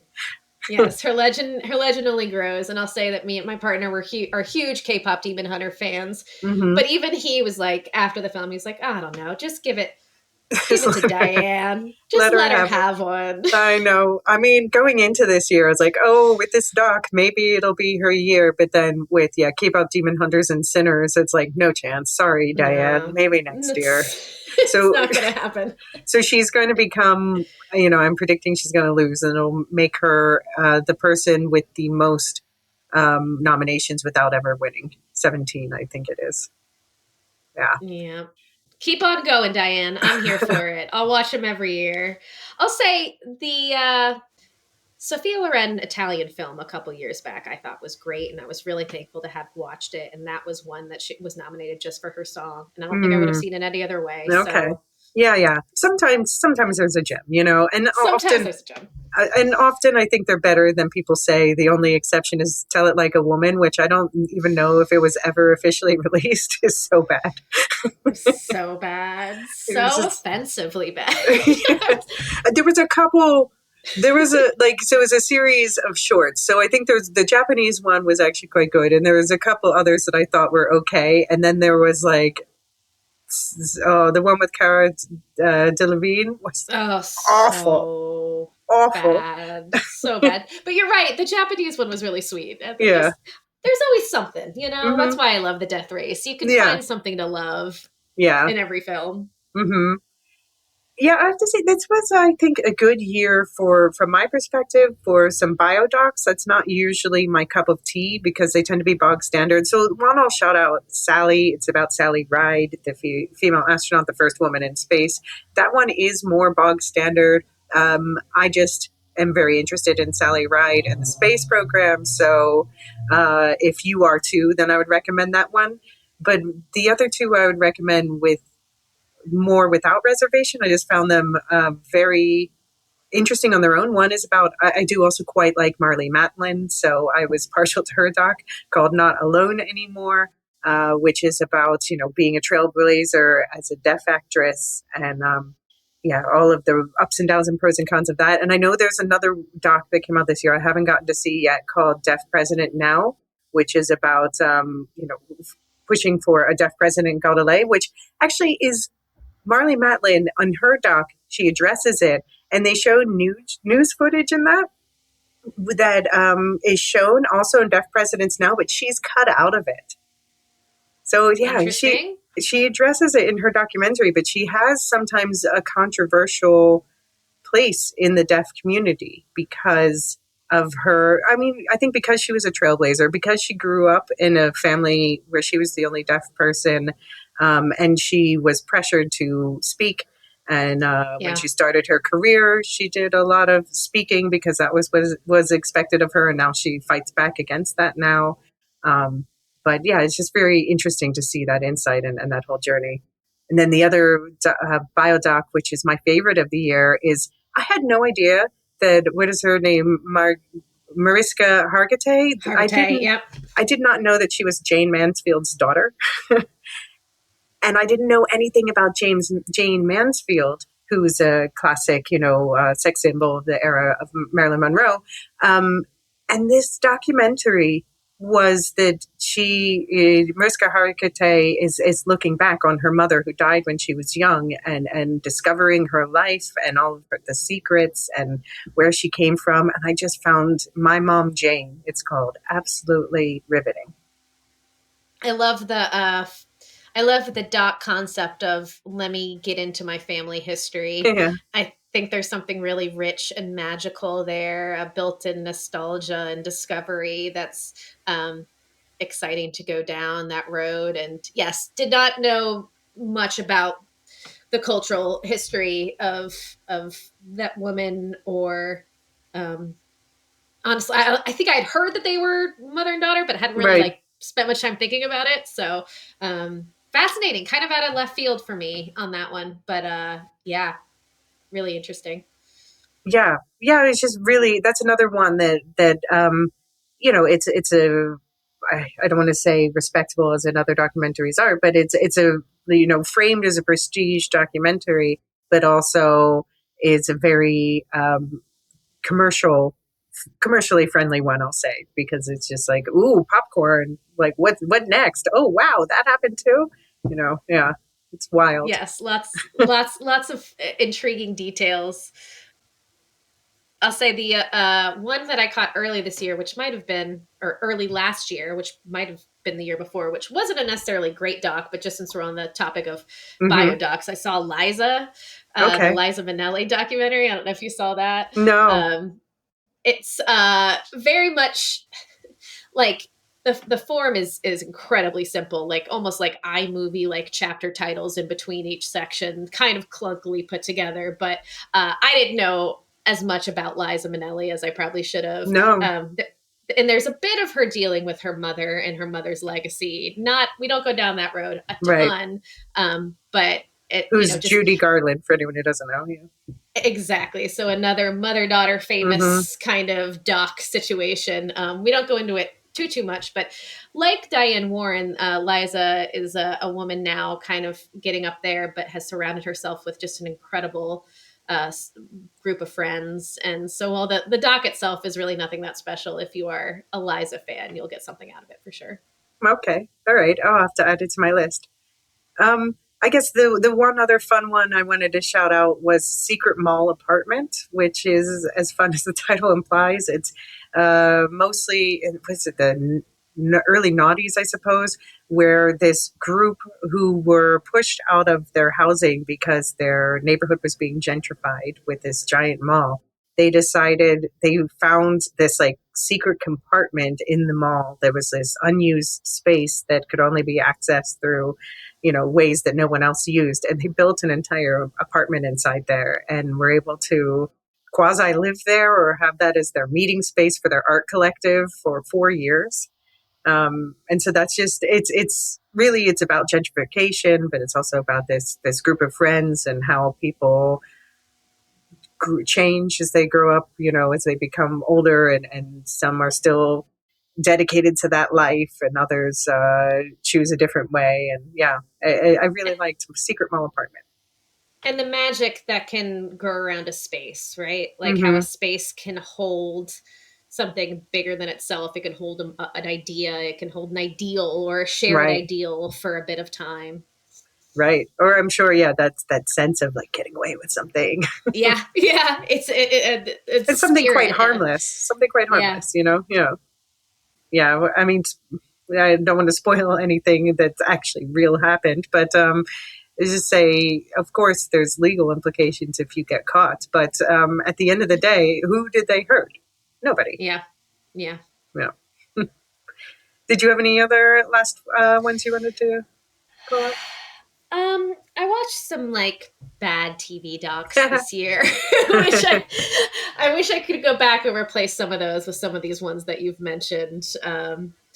But yeah, no, I'm excited to go and check out some of these that you've had on your list. I'll say it's been a year where a lot of this stuff's hit really close to home, so it's been hard to Yeah. sit down and really like dig in.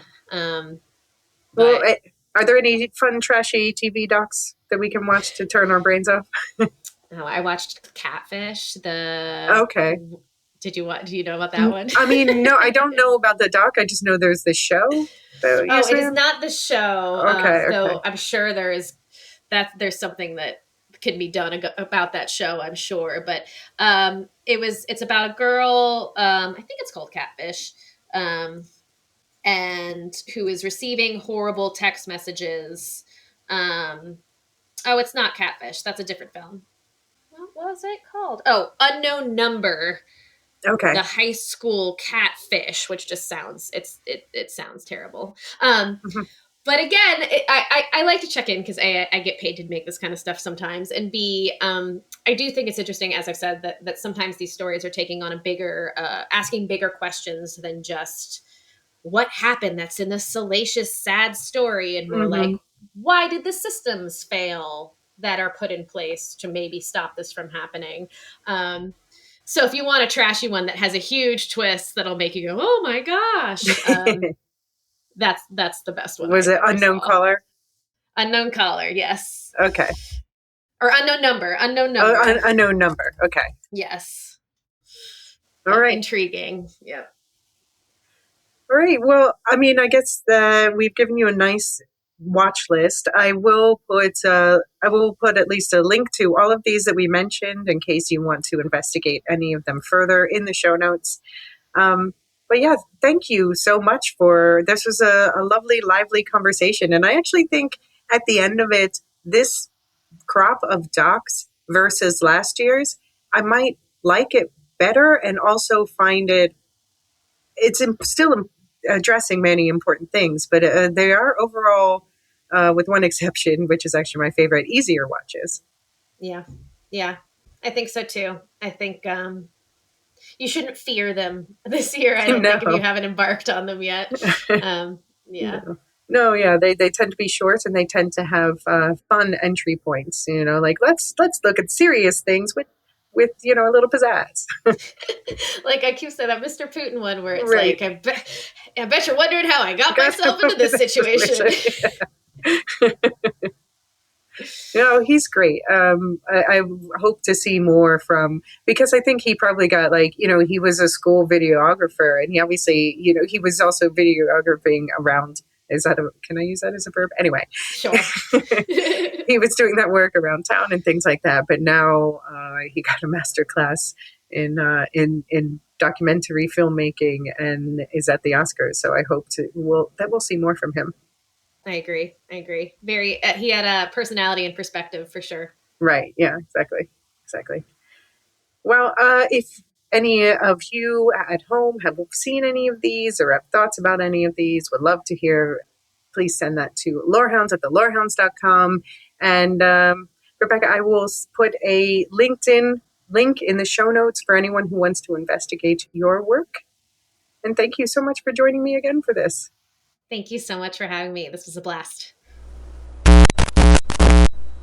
Thank you again to Rebecca June Lane. You can check out the link to her IMDb page again in the show notes if you'd like to know more about her work. And thank you so much to the listeners for being understanding about the mic situation this time. I know my side was a bit yikes. I did my best to produce around it, so I hope you enjoyed the conversation anyway, because I definitely did. I said in the episode that the PGA, the Producers Guild of America Awards, would have aired by the time that this came out, which is the case, and that I would update. The winner at the PGA for the documentary category was, surprise, My Mom Jane, a film by Mariska Hargitay. And so that is one of the ones that I just talked about in the Fun Docs list, where that's maybe my favorite biodoc of this year. I just really thought that I mean, all the things that Rebecca uses to measure this, like the form, the access, yeah, that was top notch for there. So I really definitely recommend checking out My Mom Jane, a film by Mariska Hargitay. You can find it on HBO. But the interesting thing is that means that it beat at the PGA Awards three Oscar nominees, the three leading contenders for the Oscars, likely The Perfect Neighbor, Mr. Nobody Against Putin, and The Alabama Solution. So, does that mean that there just really isn't a front runner in this category either? It's been a crazy year for unexpected awards results with different results at every ceremony, which I actually quite like. So, it's still up in the air. I would say The Perfect Neighbor and Mr. Nobody Against Putin remain the front runners because certainly My Mom Jane is not at the Oscars. I wouldn't be surprised if The Alabama Solution did slip in there and take it as well, just because of the impact of that documentary. It's just very memorable. And I see people rating it consistently higher, whereas things like The Perfect Neighbor have, I think, more mixed reactions. So, yeah, we'll see. We'll see. It remains all very exciting. Between now and the Oscars on March 15th, there are a few more episodes coming out. It's going to be coming now in more rapid succession. We've got dedicated episodes to the music categories, to the tech categories, and to animated films. These will be coming out over the next few days or so, and then there's just two more left to close it out next week: writing and directing, and acting and casting. And with the results from the actor of previously known as the SAG Awards that just came out last weekend, thanks again to those who joined us for the live chat. Um, yeah, it's keeping this year exciting. So Paulo and I will talk about that to set things up for the ceremony again on the 15th. Outside award season, always lots going on in the Lorehounds main feed. You will find weekly breakdowns of The Pit with John and David. I would say David has taken the reins there because he is loving this show and wanted to go deeper. So I need to catch up on the show so I can catch up on that coverage. But a show that I did catch up on is the live action One Piece, where John and I we just recorded a season 1 recap that will come out probably just after this episode. John is a big anime fan, a fan of the One Piece anime. He's like 900 and something episodes in. For me, this was my first watch and my first step into the One Piece world. I finally watched season 1 of the live action show. I found it delightful. We talk all about it, and we will be talking about the new season that comes out on Netflix March 10th. So watch out for that. Also watch out for, now that I'm getting more room in my schedule, we're finally going to do our deep dive into the new 28 Years Later movie, The Bone Temple. I'm also thinking about a bride dive. I'm curious if people are interested in that. If so, hop on the Discord or send us an email and let us know. Supercast and Patreon subscribers, of course, always have ad-free access to all of these episodes plus bonus episodes. So you just got our frozen food second breakfast for the month, and it's Diane Keaton month, so we're recording Annie Hall later this week. But I do recommend carving out some time in your schedule to listen to the affiliates on our network as well. Properly Howard just started a new season of movie reviews. They're calling it the Newlywed season. That really refers to the complex drafting situation that they set up, which is already done. And now they have created an eclectic list of first-time watches for each film is a first-time watch for one of them. So listen to the draft over on the Properly Howard feed that explains it all. And also check out Nevermind the Music, where this week's episode is about AI. And it just came out right before I'm recording this, so I haven't gotten to listen to it yet, but Mark tells me that I get name-checked as someone who bitches about her journalism career being ruined by AI. So looking forward to listening to that. And that brings us to our final thank yous. First of all, thank you to you for listening right now. If you enjoyed this, please do share it with anyone else who you think might like to know more about the documentaries of the year, or leave a nice rating or a review wherever you're listening. That helps us enormously. Thank you, especially though, to our subscribers. You make this possible for us to keep going. We thank those who support us financially in general, including our Discord server boosters: Aaron K, Tiller the Thriller, Duve71, Athena Ajalea, Lestu, Nancy M, Ghost of Perdition, Radioactive Richard, and Adrian. But our biggest thank you is reserved for our highest tier of subscribers, our lore masters, who make it possible for us to keep this little dream going and hoping to grow it more.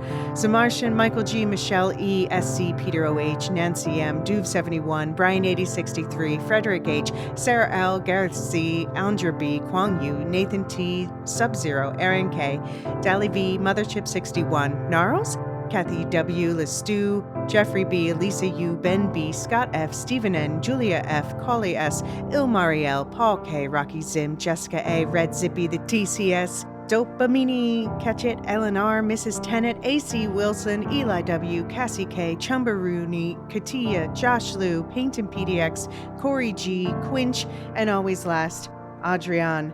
Thank you all so much. And happy Death Race to those who celebrate, and a great award season to everyone everywhere. Bye. The Lorehounds podcast is produced and published by The Lorehounds. You can send questions and feedback and voicemails at thelorehounds.com/contact. Get early and ad-free access to all Lorehounds podcasts at patreon.com/thelorehounds. Any opinions stated are ours personally and do not reflect the opinion of or belong to any employers or other entities. Thanks for listening.